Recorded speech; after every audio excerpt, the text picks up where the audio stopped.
La chronique de Roland Tsapi. Bonjour. L'histoire du Cameroun, telle qu'écrite au fil des années, est fortement influencée aussi par l'histoire la plus ancienne du monde, ou plus précisément l'histoire politique des anciens régimes. En fait, la politique telle que faite aujourd'hui n'est qu'une variante de ce qui s'est fait depuis les temps anciens, et dans ce domaine comme dans les autres, il n'y a rien de nouveau sous les cieux, rien ne se perd, rien ne se crée, tout se transforme. En 1973, un événement se produit à Stockholm, la capitale de la Suède, dont la suite donnera lieu à un concept psychologique appelé le syndrome de Stockholm, qui permet aujourd'hui d'expliquer des situations vécues en société et spécifiquement en politique au Cameroun. Le concept, en résumé, explique l'effacement de conscience de sa souffrance qui fait qu'au final, une victime développe de l'affection pour son bourreau. Le concept résulte d'une analyse du psychiatre suédois Nils Bejerot. À l'issue d'une prise d'otage sur laquelle il doit intervenir, les victimes n'ont pas souhaité poursuivre en justice leur ravisseur. Bejerot formule alors le concept, le liant à une série de critères spécifiques.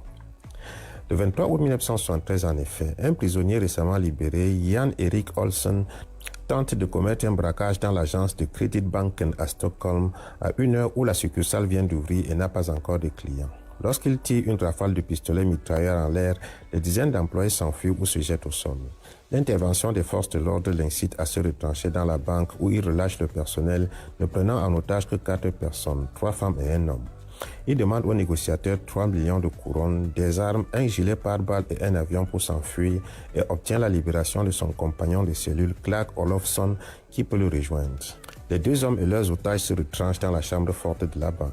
Pendant les 6 jours de négociations, les employés font confiance à leurs ravisseurs et se méfient des forces de l'ordre. Au 6e jour, un policier prend l'initiative de refermer la porte de la salle des coffres.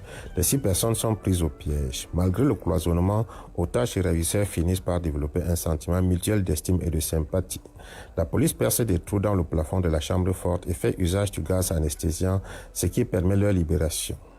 Les forces de l'ordre assistent alors à des scènes surréalistes au moment de cette libération.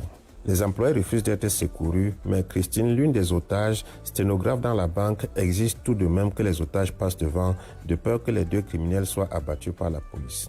Avant de sortir de la chambre forte, criminels et otages se prennent dans les bras et se disent au revoir chaleureusement. Après l'arrestation des criminels, les otages refusent de témoigner à charge, se cotisent pour assurer les frais de défense des 2 hommes et vont leur rendre visite en prison. Sur les 4 otages, 2 quitteront leur emploi par la suite, l'une devenant infirmière, l'autre assistante sociale.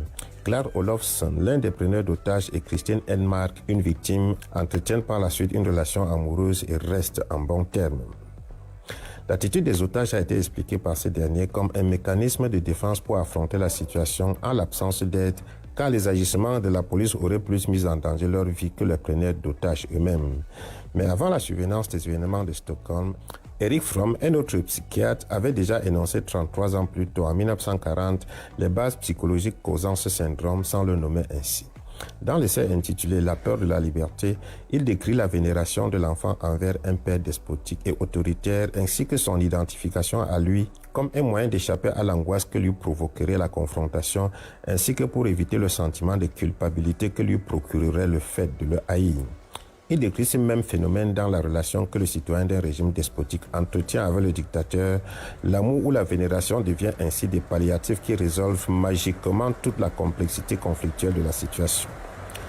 Le Cameroun se retrouve ici. Paul Biya reste vénéré par certains, malgré les souffrances et les frustrations qu'ils endurent et qu'endurent les populations après 42 ans de règne. D'une part, pour ne pas entrer en conflit avec lui, d'autre part parce que les intentions de ceux qui parlent de changement sont de nature à les mettre en danger. Ils pourront faire face à la justice et répondre de leurs actes et mettre leurs intérêts en danger. Ceux-là sont certains qu'ils perdront toutes les opportunités qu'ils ont sous Paul Biya pour gérer les affaires publiques et se servir à volonté si ce dernier n'était plus là. Cela explique les multiples appels à candidature dont les auteurs sont toujours dans le système.